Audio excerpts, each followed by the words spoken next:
Hello everybody, this is going to be a TLDR, how to play Leshrac, comprehensive 7.32, make sure you're doing all the right things, broken hero guide. Are you guys ready? Let's go ahead and get started. Banana slam jam.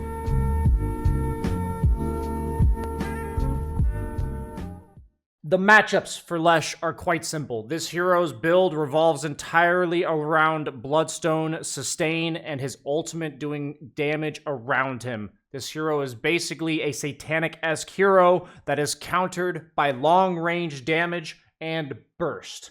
That's it. If we look at the worst heroes he has in terms of matchups, long-ranged damage and burst. That's it. If we're looking at heroes that he's best versus, it is heroes that have to be right up in his face that kill him slower than he kills them. So Leshrac against melees that have to go on him, that don't do burst, fantastic. Absolute best matchups. Everyone else is in between. Let's go ahead and get into Leshrac. Leshrac is a hero that can be played any of the three core roles in 7.32C. I have been playing him predominantly as a side laner because he likes to farm a lot. And as a mid laner, there's no small camp, so I prefer him to be played 1 and 3. But at the end of the day, you can put him wherever. Let's just give you a quick breakdown of the skill builds and item builds to consider. So in terms of starting items for Leshrac, this is pretty common. You may also want to go for like a damage-oriented build where you go Tangos, Circlet, Mantle of Intelligence, 2 branches, and a Fairy Fire, and that's more about thinking you need more damage to last it. Or you go for the stick against a hero like Undying in lane. So as we fast forward, Leshrac's a super chill hero in lane. Before level 6, his damage output is limited. You want to be like a ranged hero that gets guarded by a melee hero, but the difference between Lesh and a lot of other ranged heroes is that he's super fast. We're talking 325 base movement speed, people. There's a little bit of a bug for some reason that's not showing that I have the right boots movement speed, but this hero is very fast. And so your laning stage is generally about using stun and lightning storm to secure last hits. And if you're ever trying to stun the opponent, it's pretty much using lightning storm into stun such that you can reliably land the stun.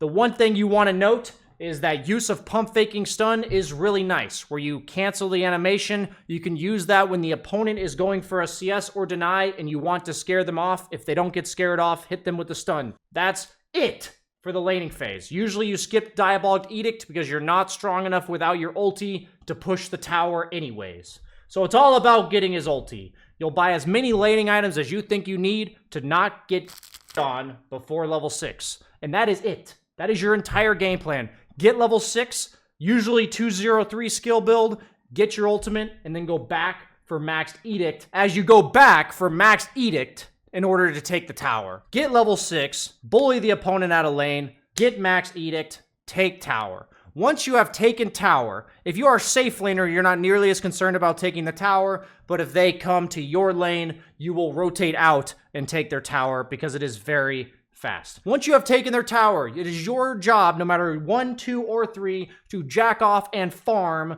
a Bloodstone. I don't care about fights unless there's literally no creeps for you to hit people, then you go to fights. Otherwise, you should jack off until you get a Bloodstone, okay? Doesn't matter what role you're playing. The Bloodstone is completely and utterly broken. So when I play off lane and safe lane, if I were to show you my replay of safe lane, this is exactly what this stage of the game looks like. Play away from team, farm jungle camps. Play away from enemy team, farm jungle camps. This is it. Drag camps into each other, very important. Your ultimate does the same amount of damage no matter if there's 20 units or if there's 2, okay? So you drag camps into each other. The way you sustain mana on the map is very important. Always drag camps into each other, and then when you get the Bloodstone, it's even more important to drag camps into each other, and then you can look to use the Bloodstone active to sustain. If you don't use the Bloodstone active properly, you will be a Leshrac noob, because this hero is all about sustaining mana. So notice how I use the Bloodstone active, pretty much spamming it off cooldown. You want to think of it almost as like mana boots on steroids. That's like the active of Bloodstone while you're farming. Notice how I always drag creeps into each other. You'd much prefer to play the Dire jungle because it's easier. And if you're ever sitting kind of low on mana, you can look to go stack camps at the end of the minute because The more creeps you're hitting with your Bloodstone lifesteal, the better, because that means you're getting more mana back. Just to clarify, Bloodstone active works as a satanic. The damage dealt is converted into mana. So it's not only for your HP, but it's also for your mana. So as you see here, I will drag camps into each other with the Bloodstone active non-stop. And once I get Bloodstone, the game plan does not change. All it allows me to do is use more mana to farm. In this case, I have run out of creeps to farm, so it is now possible for me to show up to fights because I have killed all the creeps faster. That is the only difference between Bloodstone and before Bloodstone. And then now it's really important to go stack camps if you can. In this case, I stacked them for my Battle Fury Ursa and left, but you can always take them yourselves if you have more space on the map. Bloodstone, pull camps in, use it. Simple, yet effective. When it comes to your items that are following Bloodstone, it just determines, it's based on how much catch the opponent has, and when you're walking around farming with Bloodstone, how they're going to stop you. So in this game, the opponent has very limited stuns other than the Void Spirit mid that can catch me because I'm just really fast. So I'm going for another farming item in the Boots of Travel. You know, a lot of people in my bracket, they'll go BKB because you just want to be able to walk around farming on the map and not die, okay? That's really it, because you've got all the farming mechanics, you've got all the damage mechanics, you've got everything this hero could ever need with a Bloodstone. So all you then need to do is live, okay? So all your items is about living. So we get the Boots of Travel. Speed that up. We get BKB. Let's play out a fight here. So I'm on the outskirts of the fight here. I'm going to let the fight break out. Unless it's on to me, that's fine too, as long as I get Bloodstone off. And then, whatever that ranged damage dealer on the enemy team is that's responsible for bursting you, run at that guy. It's not fancy, but it gets the job done. Are you guys ready? This is some epic team fight contribution coming out from Leshrac. Let the opponent overcommit, and then just run at the range guy.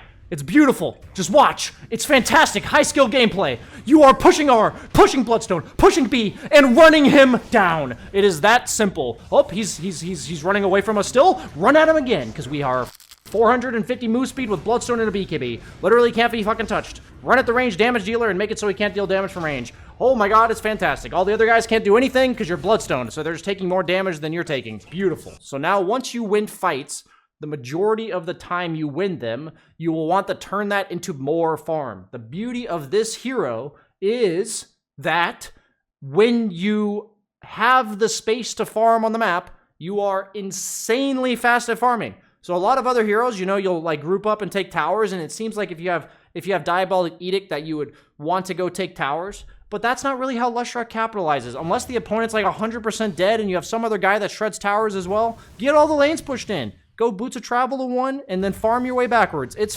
fantastic. You're just going to see your net worth skyrocket, baby, as I'm the off-lane Leshrac, but who gives a... I'm the off-lane Leshrac because I am the carry no matter what role I am playing. I should be top 2 net worth, give or take, the dream for Leshrac. The only concern when you are picking Leshrac is that your hero is farm heavy, so if you're not playing him in the 1 position, then you have to make sure that you are not having too many greedy heroes on your team. We also need to avoid redundancy. So this is the end of the guide, guys, because this is it. Buy Bloodstone, buy items that keep you alive. If there's one guy that threatens you, buy Sheepstick and kill him.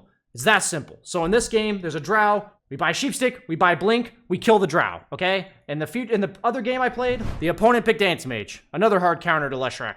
So what do? When you're dealing with one counter, exact same game plan, you build Sheepstick and an item that helps you kill the guy that is gonna kill you. So if it's a ranged damage dealer like Drow, pretty much always a Blink in order to get on top of them. So in the case of Anti-Mage, you can get a little creative. What is making him survivable against you? His magic passive. So buy Silver Edge instead of Blink Dagger. Guess what? Boom, we're gonna walk in, Silver Edge's ass, kill him, and he's dead. Oh, great, kill him and he's dead. Fantastic guide, BSJ. But that's it. Bloodstone, BKB, maybe one more item to keep you alive, and then Sheepstick plus Blink or any other item it takes for you to get on top of the guy that kills you. Recipe for success on Leshrac. Everyone else is going to die to you anyways. So, glorious. Absolutely fantastic. Let's avoid redundancy in the draft. So the thing about Leshrac is he is AoE, damage over time, sustain hero. So avoid picking him with cores that also fit this description. You don't want to pick him with Medusa, Pudge, likes of heroes that do spread damage, right? Because that's how the opponent beats you, is by bursting these heroes as well. So the best way to play Leshrac, if possible, is high amounts of single target damage, such as Ursa. That is perfect pairing with Leshrac, because all the heroes that are good against you are bad against these heroes. So guys, that's it for my Leshrac guide TLDR. Follow these simple steps, play them out in your games, and it should be easy wins for you. I don't generally buy Shard until super late in the game, because Leshrac buys other items that are super impactful for him. His Shard is generally for taking high ground and defending high ground. That's it. I will go Ags if the opponent has a ton of summons and a ton of illusions that can't buy BKB to deal with the Ags, and I also don't want to be griefing my teammates from being able to right-click. So these items are all hyper-situational. Once again, the formula is Bloodstone, BKB, Boots of Travel, one more survivability item potentially, and then Blink Sheep. It's that simple, or Sheep Blink, just depending on the game, okay? Thanks for watching, everybody. You're now a master at Leshrac. Go get that free MMR, super fun hero, Rainbow Disco Pony. I'm out.